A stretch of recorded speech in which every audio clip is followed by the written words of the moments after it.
So Xiaomi's top tier flagship is finally here, that being the Xiaomi 13 Ultra. And I must say, they have gone all out this time. It's going to be really tough for any other 2023 flagship smartphone to even come close to this masterpiece of a phone. With this being Xiaomi's Ultra device of the year, of course its main selling point is its camera system. And it's an insane one at that, with 4 50 megapixel sensors, all of which are covered by an advanced Summicron lens. In typical Xiaomi fashion, they have left nothing out of the box. You get a premium hard shell grippy case, as opposed to the regular jelly-like case, a 6 amp charging cable, and a 90-watt charging brick. This is TechNick, and this is my full review of Xiaomi's most insane flagship ever, the Xiaomi 13 Ultra.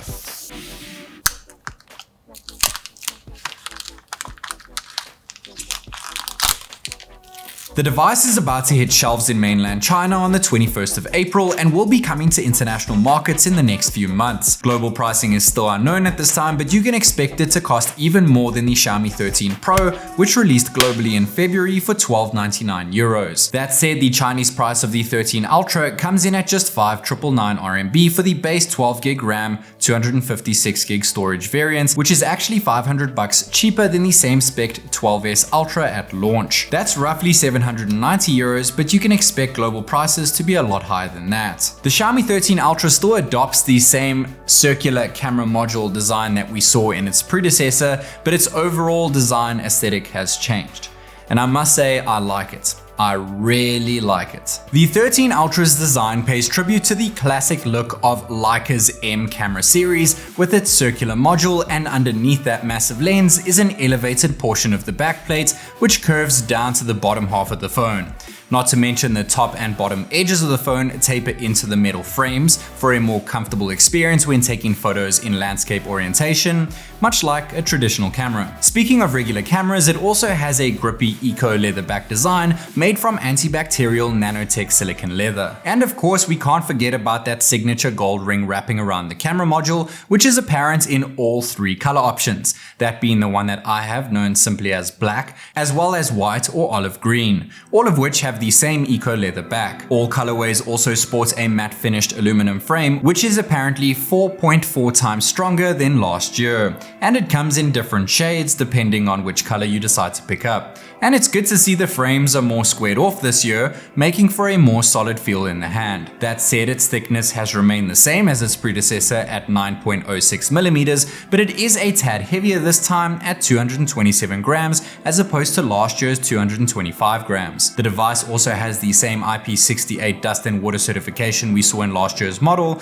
and the screen protection is unchanged too, which is still Gorilla Glass Victus and not the newer Victus 2. What has changed, however, and quite substantially at that, is its display. It's the same size as last year at 6.73 inches, but it's a completely new panel, that being an AMOLED C7 display which was jointly developed by Xiaomi and TCL China Star. It's a 1:120Hz LTPO 3.0 screen with up to 240Hz touch sampling rate and has crazy 1920Hz PWM dimming, which minimizes eye strain and was missing in the 12S Ultra. It still boasts a Quad HD Plus resolution that packs in 522 pixels per inch, but this time it has a 12-bit color depth which can display over 68 billion colors and supports Dolby Vision, HDR10, HDR10 Plus, and Widevine L1. But arguably its greatest display upgrade this year is its brightness, since it can now reach a staggering 2600 nits of peak brightness, which puts it above the Oppo Find X6 Pro as the brightest smartphone screen on the planet. When it comes to software, the 13 Ultra makes use of MIUI 14 skinned over Android 13. This is the Chinese model, but it still comes with Google services packed in, so there's no issues there. And it offers the same great MIUI 14 experience we've come to know and love over the recent months, with features such as large folders, customizable icons and widgets, not to mention it requires less system storage space and has less bloatware when compared to the previous MIUI software generation. And to keep things running is a massive 5000 mAh battery, which is a tad larger than last year's 4860 mAh cell that we saw in the 12S Ultra. Not to mention it still packs in Xiaomi's Surge G1 chip for battery management in order to keep battery health in check.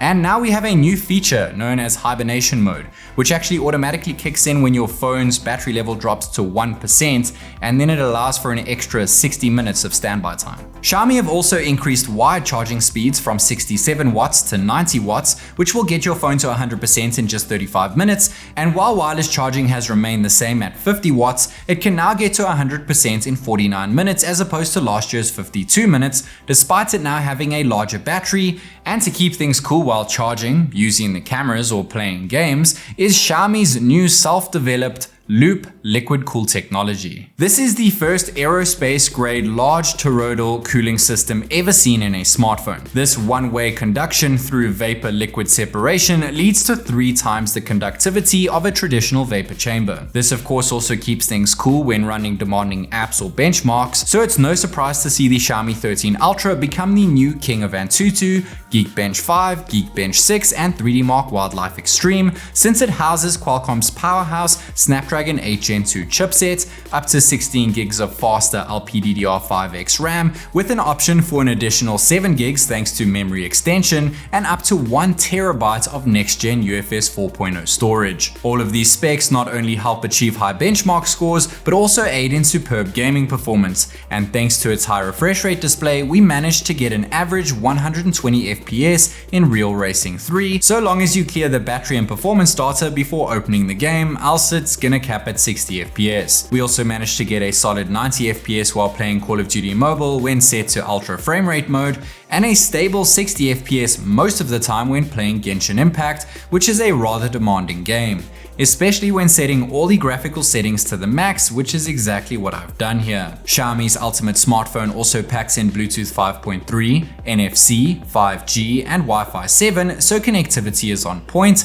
We also finally see an upgrade in USB transfer speeds thanks to a USB 3.2 Type-C port, which also doubles as a display port in order to output video at up to 4K 60Hz. The IR blaster still stands, haptics are still top-notch and can be customized in settings, not to mention we get a full-bodied audio experience thanks to dual stereo speakers, one at the bottom and one at the top, both with Dolby Atmos support.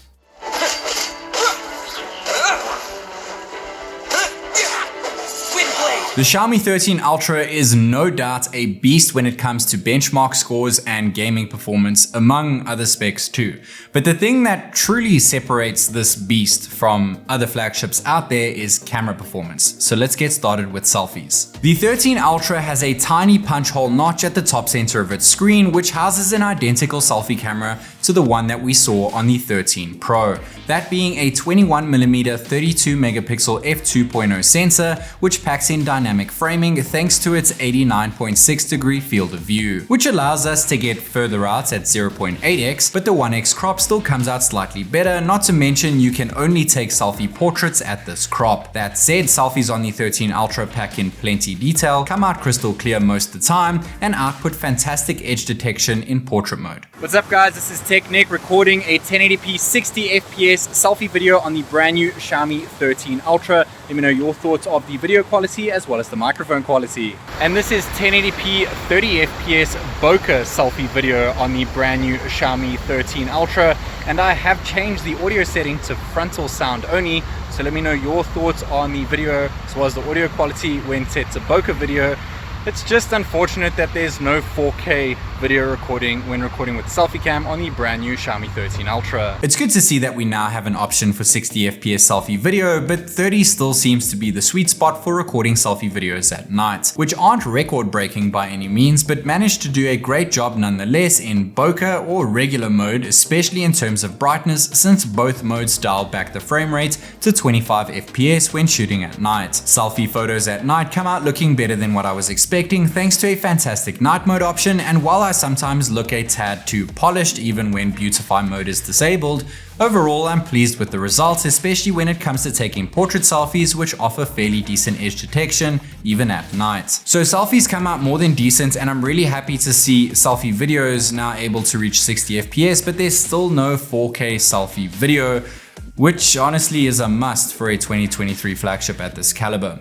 But in all fairness, that's probably the 13 Ultra's only real deal breaker, since those back cameras are out of this world, to say the least. We are treated to a quad 50 megapixel sensor array on the back plate, which are all covered by a glass dome, which has seen a substantial upgrade too. This Leica Vario Summicron lens adopts an ultra-high order polynomial design and multi-layer coating to reduce glare and ghosting, as well as retain quality performance in extremely hot or extremely cold environments. But under the lens is where the true magic lies. This quad 50 megapixel setup consists of 3 Sony IMX858 sensors for the ultra-wide, telephoto, and periscope, which all come in at a 1 in 2.51 inch size. The 12mm ultra-wide camera has an aperture of f1.8, sports a 122 degree field of view, and supports autofocus. The 75mm telephoto camera has an f1.8 aperture,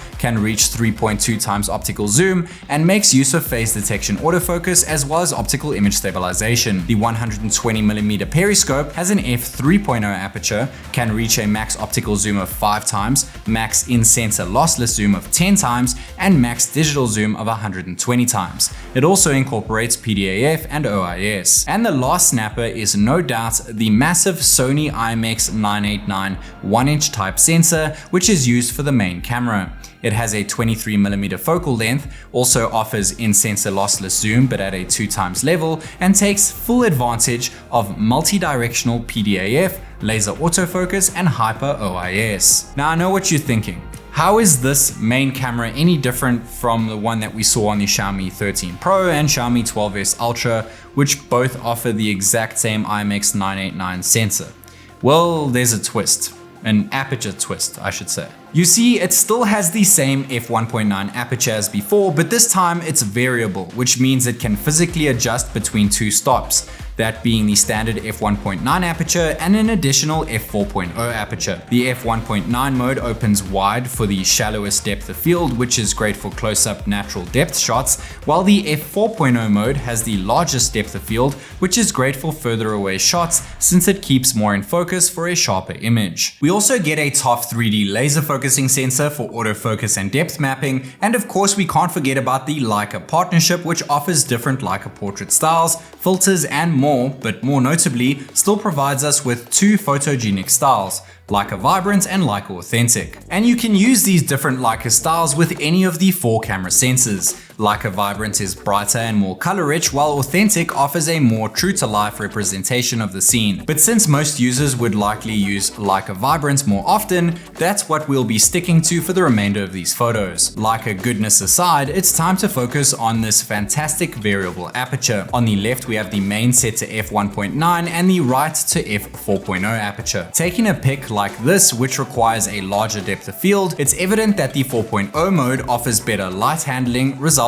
in a clearer, sharper looking image. Taking a photo of me holding my hand up closer toward the lens shows just how much more the f4.0 mode puts into focus. So it's nice to have the flexibility between choosing to have only the closest subject in focus or more in focus, but still providing a nice natural background blur that's not too dominant. Of course, taking a portrait shot of someone would have you lean more toward the f1.9 mode for a shallower depth of field, but again it comes down to personal preference. But at the end of the day, it's nice to have both options. By the way, no portrait mode has been used to take this shot. However, I did use the full body portrait mode to take this shot using the main, and the edge detection is phenomenal. You can also shift to the telephoto sensor in portrait mode for an even cleaner close-up shot of a subject, and you can get relatively close with the telephoto camera at around 50 centimeters minimum focusing distance. It takes a fantastic shot close-up like this regardless of what the subject is, but it's no match for the floating telephoto sensor we see on the Xiaomi 13 Pro,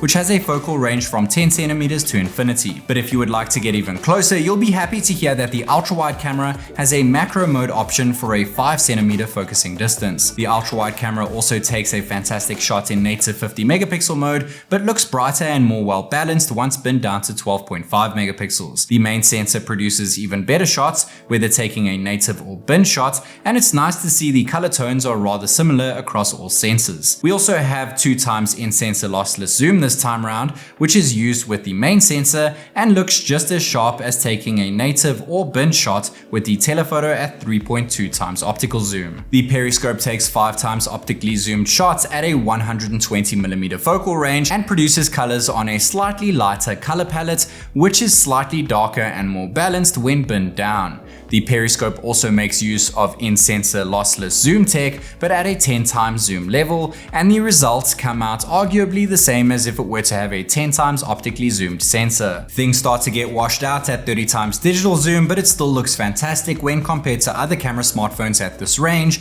and I must say I'm fairly impressed with how much detail still remains when zooming in by 60 times or even 120 times digital zoom, which is of course the max zoom level. Xiaomi spoke quite a bit about fast shot mode at the launch event, and I must say it does an incredible job of taking a snap in just 0.8 seconds to ensure any moving object remains in full focus, as you can see with this bird just after liftoff. Moving on to video, it's good to see that we can shoot continuous 4K video where you can seamlessly switch between all 4 sensors in one single video with a maximum zoom level of 15 times. But do note this is limited to 30 FPS. The good news is that you can shoot at any resolution and frame rate regardless of the sensor being used, which leads to a smooth 4K 60 FPS or even crispy 8K 24 FPS videos with even the optically zoomed cameras. So that means we can also record 8K 24 FPS video with the ultra-wide camera, which is not really heard of and is a lot more stable than previous generation 8K video modes.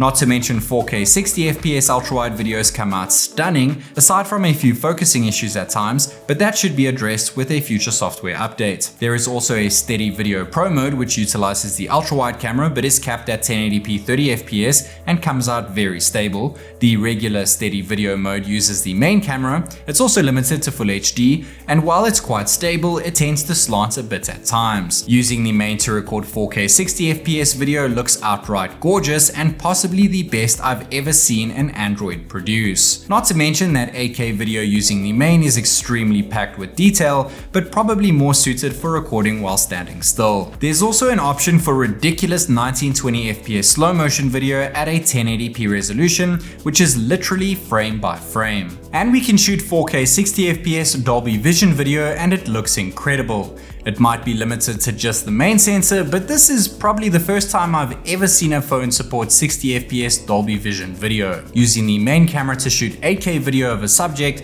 makes for a nice natural depth of field even without portrait mode enabled. And the same can be said when shooting the same video but with the telephoto sensor. When enabling an actual bokeh video mode, you can record with the 3.2 times telephoto as well. However, it's limited to just 1080p 30 FPS, but it still looks fantastic. The same can't really be said when shooting bokeh video with the main camera if the subject is too far away, so I'd rather just stick to regular video since the main sensor already offers a natural depth of field. Speaking of depth of field, you can also physically adjust the main camera's aperture in any resolution video mode, which just shows how you literally don't need a cinematic video option with this camera. And shooting the same side-by-side video at night shows how a wider aperture truly benefits from more exposure in a dark scene. Recording bokeh video using the main at night comes out alright, but a tad too grainy with bearable edge detection, but taking off that useless bokeh mode and setting things to 8K using the main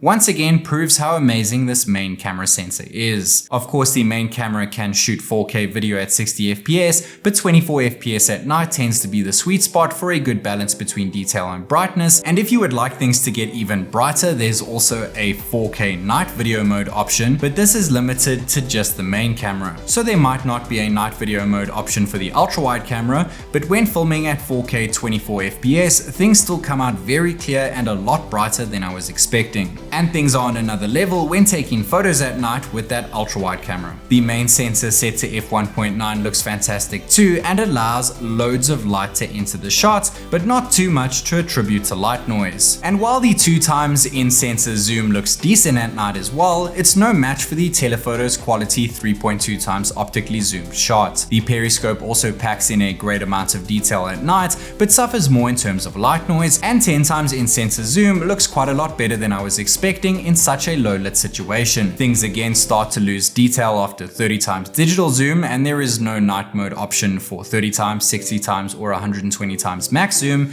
but I do feel like Xiaomi Xiaomi is stepping up their zoom game. Comparing the two aperture modes using the main camera at night has me leaning more toward the wider aperture for a clearer, more detail-packed, brighter looking shot. But it's nice to have that f4.0 aperture option for shots like this. Again, f1.9 is the better option for taking a photo of a human subject, especially at night since it allows for more light to enter the shot, and taking a straight up shot of me at night with night mode on using the main looks breathtakingly good. Portrait mode using the main looks great too, but I don't feel the mode is necessary with such a large sensor size, and taking a night mode shot with the 3.2x telephoto looks very clear, but tends to polish my face up even without beautify mode enabled. But that skin smoothing effect disappears in portrait mode since the device automatically switched to the main sensor for a digitally zoomed portrait. I know I'm starting to sound like a bit of a broken record player, but this is for sure the new king of all smartphone camera systems,